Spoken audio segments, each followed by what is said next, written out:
はい。皆さん、こんにちは。ようこそ。今日のトピックは、東京です。けど、英語だけ喋っています。Today's topic is expedited examination in the United States. If you're joining us on the relative contemporaneously, Um, it is currently August 2026, but this is a seminar from December 2025. I've got a day to kill in Osaka, and so I'm catching up on old seminars. This was a client requested seminar about the different options for obtaining faster examination in the United States, and these are the topics that we'll be discussing today. So the first one is a petition to make special. These petitions have existed since at least 2005. Historically, these petitions focused on the age or health of the inventors. For example, at least one inventor is 65 years or older, or as far as health goes, at least one named inventor might not be available to assist in the prosecution of the application if it were to run its normal course. Basically, this is a polite way of saying the person is expected to die before prosecution concludes. Later, these petitions started having special subject matter categories like recombinant DNA, HIV, AIDS, cancer, or countering terrorism, right? If your invention relates to recombinant DNA, then we're willing to examine that case earlier to increase, to incentivize filings. But we'll discuss that has now gone away later, and therefore currently only the age or health petitions are possible. The next option is patent prosecution highway. This was a program joined by the USPTO, and it was between the JPO and the EPO in 2006, thereby creating the PPH. Basically, when an Office of Earlier Examination determines that applicants' claims are allowable, the applicant can request expedited examination in the Office of Later Examination, the OLE, for the corresponding claims. Basically, the idea is that, hey, if I can get a patent at the JPO on these claims and they did a good job of examining, then, the USPTO can already take some faith in the idea that these are patentable claims. So could you please examine our claims sooner? There is no government fee for requesting entry into the PPH. Generally, I receive PPH cases, but I did have occasion once to send a PPH case. It's awesome. I love the PPH outside of America. It was so easy. And so, therefore, please use the PPH for success in many countries, but do not use the PPH in the USPTO. Oh man. Uh, I'm not trying to turn this into a PPH seminar, but I have to explain at least why I say that. There's three different ideas that work together to create this bad situation.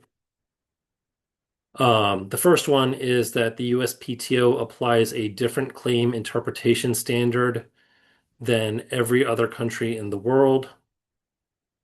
Um, so your claims might be patentable in every other country or region, but rejectable in the United States. It's not about the prior art. It's about the way the prior art, or it's actually not even about the way the prior art is interpreted. It's about the way the claims are interpreted. It's just totally different. The claims mean something completely different in America. Second, under the PPH, Applicants cannot directly amend the independent claims. You know this from using the PPH in other countries as well. Instead, the amendments to the independent claims must be based on features in the existing dependent claims. And you can add dependent claims during prosecution, and you'll have to, probably in America. Um, but you can't directly amend the independent claim. First, the feature has to be presented as a new dependent claim, and in response to the subsequent office action, now that new dependent claim can be incorporated into the independent claim. You cannot put a feature directly into the independent claim from the without it first being presented in a dependent claim. Why is that a problem? Well, the USPTO count system encourages examiners to maintain rejections when amendments to independent claims are identical to previous dependent claims. I don't know what the count system is, Brian. That's this footnote down here. Hang on, sorry. That's this footnote down here. There should have been a little two over here. That's still not enough to really cause much of a problem. Oh, sorry. And, therefore, amendments are unlikely to be successful until allowance. What do I mean by that? In a normal prosecution, as you amend the claim, the independent claim, you will sometimes see new grounds of rejection. I'm sorry, that's not the phrase I wanted to use. You will sometimes see a new rejection. So, for example, it's reference A in view of reference B, and then we amend the claims. Now we get reference B in view of reference C or something. You get a sense um, of momentum. You get a sense of making progress in the case because you can see that the examiner is considering your claim differently. There's different prior art that's being applied. You know, in a PPH case, it's not like that. PPH cases are very routinely like because you're including the exact same features from the dependent claim into the independent claim, you just see the same rejections of the dependent claims over and over and over. And you really don't get this sense of making any progress until suddenly the case gets allowed. Um, it's your amendments will not appear to be successful. Even if they are being successful, they don't appear to be. Um, Third, American procedure is somewhat unique. Like Japan, like Europe even, we can file an appeal. But what's different is that US examiners can always prevent an appeal by reopening prosecution. I can't stress that enough. In Japan, you know that when you file your appeal, your examiner is going to reconsider the case and then it's going to be considered by the judges. In the United States, when we file an appeal, there is no guarantee that the judges will ever hear that case. Your examiner can always prevent the appeal by withdrawing the office action, and then you're back in front of the examiner. And you won't be at final, but maybe eventually you will be at a final rejection, and you'll need to file a request for continued examination. And when this happens, the application remains in the PPH. Okay. This was a decision by the USPTO. They could have said that you have to re-enroll in the PPH with every RCE. That would have been fine. That probably would have been better. You know, and my comment about appeal is not so much about whether the case remains in the PPH on appeal. It does. And if it comes back down, it stays in the PPH. But rather that there's no way to get someone other than the examiner to consider your case unless your examiner permits it. Okay, that's the significance of this inability to force an appeal, is that you are going to have to reach agreement with your examiner on the claims through the RCEs in this difficult situation where you cannot amend the independent claims directly. Okay, it's kind of complicated, but it's a big deal. And in practice, therefore, the PPH can be much more expensive and much slower than a typical prosecution. Okay, like twice as long and twice as expensive, if not more. Um, Again, I'm not trying to turn this into a PPH seminar. I previously did some math, and the break-even point is about two office actions. Every case is going to be different, but if, your firm writes cases in this technology for this client, how many office actions does it usually take, to get to an allowance? If you get it in one office action, go ahead and participate in the PPH. It's fine. It's not going to be a big deal. Once you get past two, and two's fine too. Um, Two with an RCE is probably not great. Because sometimes examiners accept or allow cases after the final rejection without an RCE. That would just be two office actions. Sometimes they require the filing of, you need to amend the claims, for example, and therefore an RCE will be required. If you commonly get cases allowed with two amendments or two responses and an RCE, that's probably fine to participate in the PPH.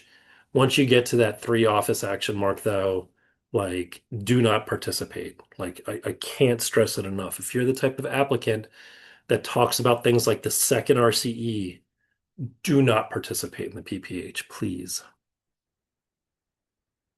All right, what else can we do? There was accelerated examination. This program basically required applicants to pay for their own search and write their own office action and respond to their own office action. It was really time consuming and therefore it was really expensive. This is also the program um, to which those subject matter make special categories were added. Right, they basically shifted them from make petition to make special to accelerated examination. This program, because of its expensive time, was extremely unpopular, and it was canceled in July 2025. Terrible program. I'm so happy I never participated. But because of this was canceled, that's also why those make special categories like recombinant DNA were also canceled, and they haven't replaced those with new petitions, for example. What do we have instead? We've got this track one examination. This was started in 2011. It permits applicants to receive expedited examination by paying a large fee. How large are we talking about, Brian? Well, for a large entity, for an undiscounted one, it's $4,665. That's your government fee. That doesn't include any service by your attorney, for example. It is 1,866 for a small entity, and it's $933 for a micro entity. There are a variety of major requirements. I'm sorry, there's a variety of requirements. The major requirements are that there are no more than four independent claims. There are no more than 30 total claims. And what's actually one of the trickier things is that the track one request has to be filed at the time of filing the application or after the RCE. Um, in other words, you cannot file the request the day after you file the application. It's day of only, and I have absolutely stayed up um, until midnight or so just to make sure because things happen. And if you start filing at 10 p.m., which is not actually something that's that unreasonable for me at least, I try to stay up late to accommodate direct communication with Ben Rishi. I don't want to do a track one at 10 p.m., right? Because it frequently takes more than 2 hours to actually file the application, right? If you get a lot of different errors from the USPTO. And this one has to be day off. So I will absolutely stay up past midnight. So I get like, more like a full 24 hours in case something strange happens. Track one is not available at the filing of the PCT national stage application. It only applies to um, Paris Convention as far as foreign priority goes. But PCT bypass applications can be track one. And, I've actually seen where people will file a PCT national stage and immediately file a continuation and stick the continuation in the track one program. I mean, then you have two cases, but like, one's getting examined faster than the other. And PCT national stage applications are eligible for track one after an RCE, right? It's about getting to that RCE stage. Um, what do people think about this, especially with that big fee? Applicants are generally pleased, and part of the other than um, the expedited examination itself, there's also less prior art, right? Some eligible prior art has not published yet. I made this point on this to a client back in June, and they said, Brian, are you setting us? It's a great question, actually, but they were like, Brian, are you setting us up to have our patents invalidated? Because, there is eligible prior art against us, that hasn't published yet. It's a great question, but I think there's two issues with it. One is you're assuming that there is eligible prior art. The whole point is that you don't know whether it's there or not. So why are you worried about it?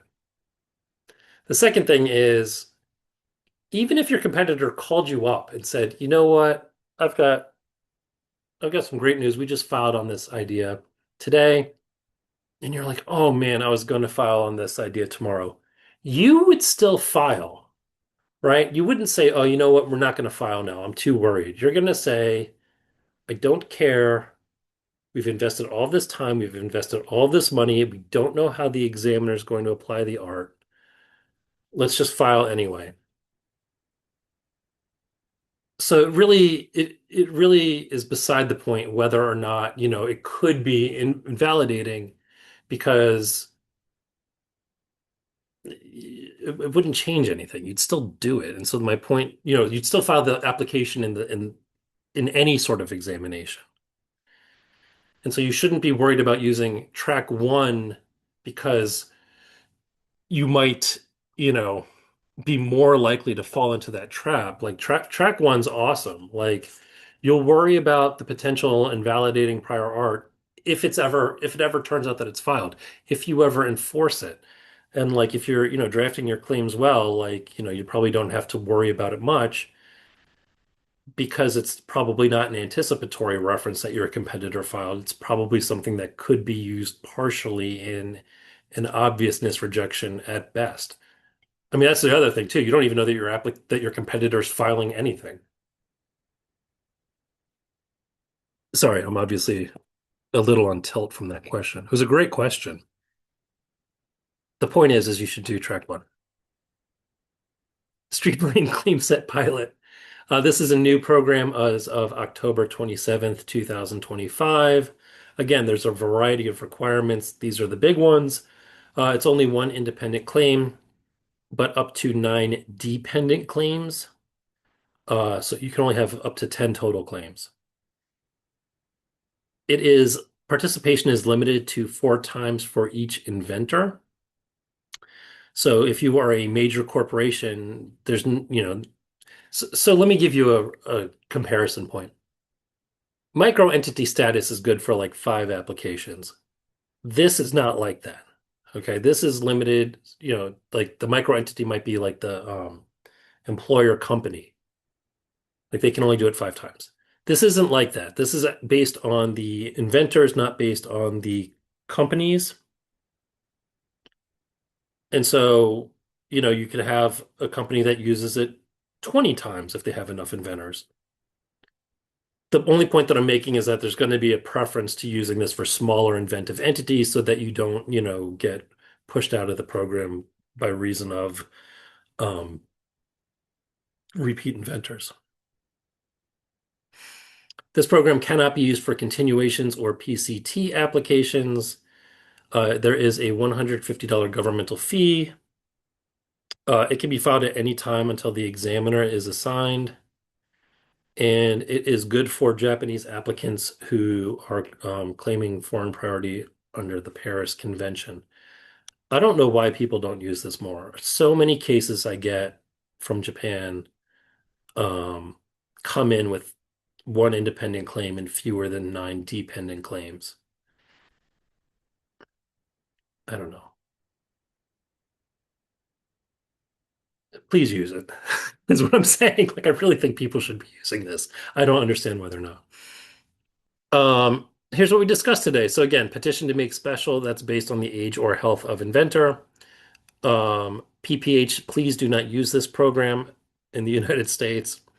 You can't use accelerated examination anymore. It's been canceled. Um, so basically it comes down to these two programs only. There's track one, which is good, but it's very expensive. You can't change your mind after the filing date, right? New applications are only eligible on the day of filing. Again, a huge point. Um, and it is focused on Paris priority, but you can find ways to make PCT applications eligible, like bypass, like filing a second continuation or a continuation, a second application. And then there's the streamlined claim set pilot, which can be used by anyone, but is good for typical Japan origin Paris applications. And again, this petition can be filed at any time until the examiner is assigned.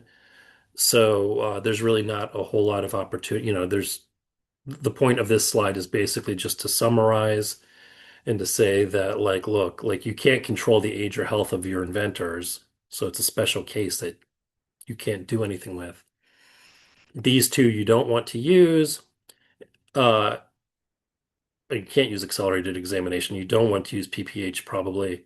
So really any decision about expedited examination is going to focus on track one or the streamlined claim set pilot.